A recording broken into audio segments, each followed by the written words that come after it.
What's up guys, TechNick here, and today once again we're going to be doing something a little bit different, still kind of in line with the smart device kind of approach that we've been seeing as of late, and that is the brand new Honor Pad 8. And yes, this Honor device, being a massive 12-inch tablet, is littered with Google services, so I'm sure many of you will be happy to hear that.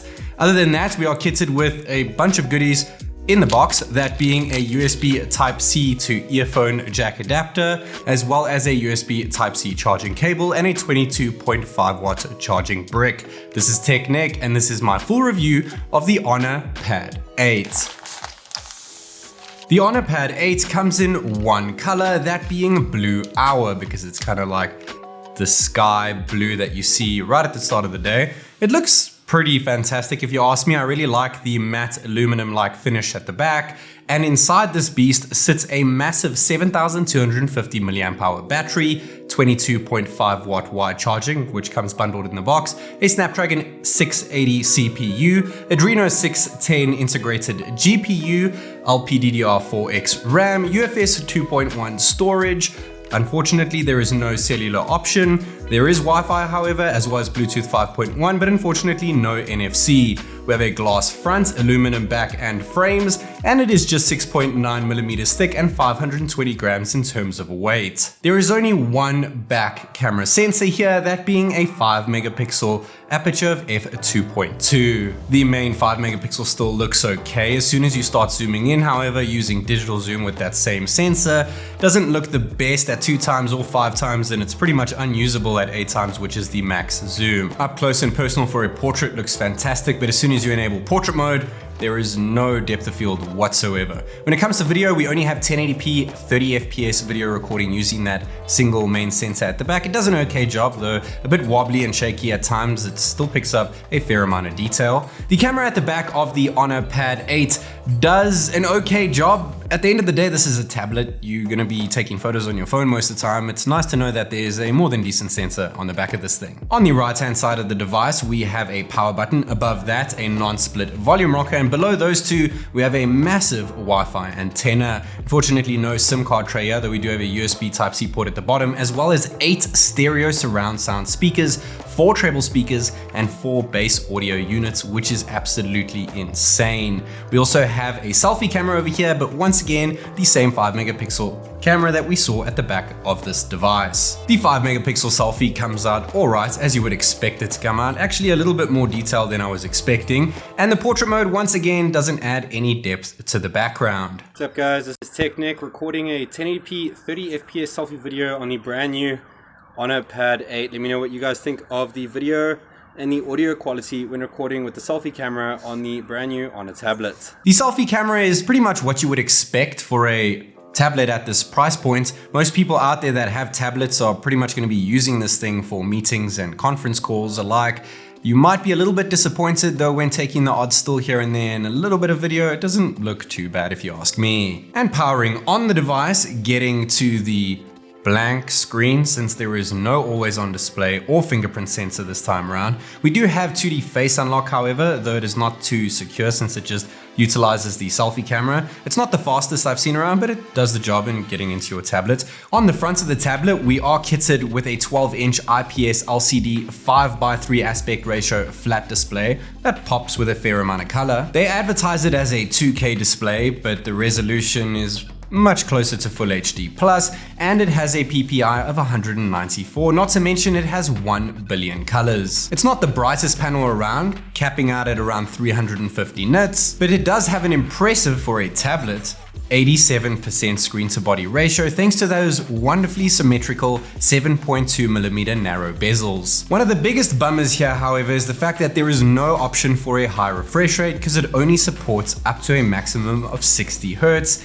And 60 Hz in 2022, whether it's a phone or a tablet, is just a tad too slow. We do have 120 Hz touch sampling rate, however, and we are running Magic UI 6.1 skinned over Android 12 with full support for Google services, which is something that we've only recently been able to say in pretty much the last year for Honor devices. So it's really good to see that here. We also have the same wonderful large folders that we saw within their recent flagship devices or mid-range smartphone devices, that is, where you can just tap directly on an app in the folder that you see to go into it, which is fantastic. At the bottom, the app dock over there actually extends once you put it in landscape mode for the recent apps that you've used, much like we've seen from, say, a MacBook or so, and it does a pretty great job too. Not to mention there's also a lot of multitasking gestures over here. Of course, we can do split screen and you can adjust the size of each app that you have in split screen. You can also pull up a mini window for one of the apps, and you can bring up 2 mini windows as well, and you can of course close them up once you're done with them too.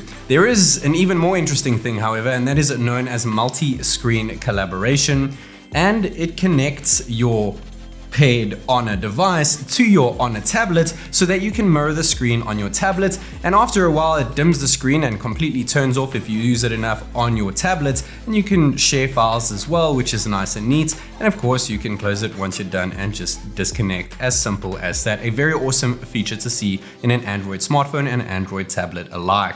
We also have that wonderful 8 stereo surround sound speakers, so let's go ahead and give them a listen in some music and some games.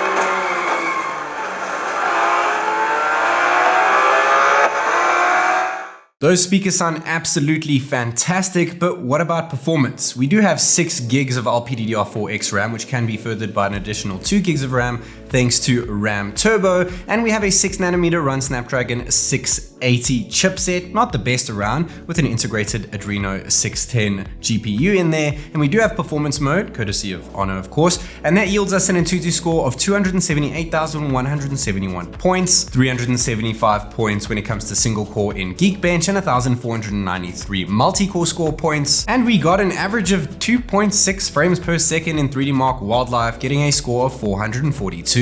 So benchmarks aren't necessarily looking the most promising over here. Hopefully that changes up when we throw in some games. And jumping straight into it with that FPS counter courtesy of GameBench Pro. First game here being Genshin Impact, highest possible graphics and max FPS settings. We're getting an average, a disappointing average of 11 frames per second with a minimum of 2 and a max of 13. This is very far from being a gaming centric tablet, but then again Genshin Impact is seriously graphically demanding. So moving on to Bullet Force over here, ultra graphics, max FPS, the Honor Pad 8 is getting an average, a silky smooth average of 60 FPS with a min of 53 and a max of 60. Kind of me a little bit impressed for this little guy over here with its above average CPU, doing fairly decent in Bullet Force. Not to mention it does just as well in Real Racing 3. Unfortunately, you cannot adjust the graphics or FPS, but we're getting an average of 57 FPS in Real Racing 3. It looks absolutely fantastic. Not to mention earlier on it sounded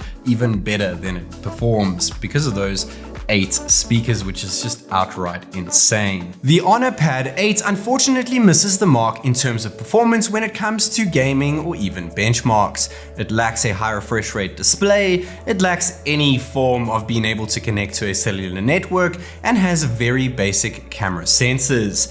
That being said, this is still one fantastically well-priced, budget-friendly, mid-range tablet from Honor, fully packed with Google services. Not to mention it has one stunningly massive 12-inch IPS LCD display and incredible speaker system for anyone out there looking for something to use on the daily in terms of multimedia entertainment usage scenarios, as well as multitasking and general productivity tasks. Let me know your thoughts on the Honor Pad 8 in the comment section down below. This is TechNick, and I'll catch you in the next one.